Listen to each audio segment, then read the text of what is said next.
लग्नानंतर होईलच प्रेम या मालिकेच्या पुढील भागामध्ये आपण असं पाहणार आहोत की पार्थ आणि काव्या घरी परत येत असतात तेव्हा त्यांना नंदिनीच्या ऑफिसमधील एक बाई रस्त्यामध्ये आडवी येते. ती पार्थला बघून म्हणते की पार्थ तुम्ही. पार्थ पण तिला बघून म्हणतो की ताई तुम्ही. तेव्हा ती ताई म्हणते की ही माझ्या भावाची बायको नयना. हिच्या पोटामध्ये खूप दुःखद आहे. आणि ती नयना रिक्षामध्ये बसलेली असते, ती प्रेग्नंट असते. काव्या सुद्धा खाली उतरते आणि त्या नयनाची अवस्था बघून काव्याला सुद्धा शॉक बसतो. नयना वेदनेने खूप रडत असते. नंतर जीवा नंदिनीला म्हणतो की कुठे चालली आहेस तू. जिकडे कुठे जाशील तिकडे एकटी जाऊ नकोस तू प्लीज. नंदिनी जीवाला म्हणते की आय विल म्हणजे जीवा. असं बोलून नंदिनी जायला निघते. परंतु जीवा तिला विचारतो पण नेमकं कुठे चालली आहेस तू.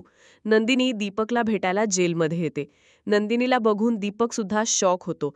आता नंदिनी दीपकला असं काय बोलेल की दीपक थेट देशमुखांच्या घरी जाऊन वसुंधराचे सत्य सांगणार आहे, हे आपण पुढील एपिसोड्समध्ये जाणून घेणार आहोत. व्हिडिओ आवडला तर चॅनलला सबस्क्राईब करा आणि एक लाईक सुद्धा करा. तोपर्यंत नमस्कार.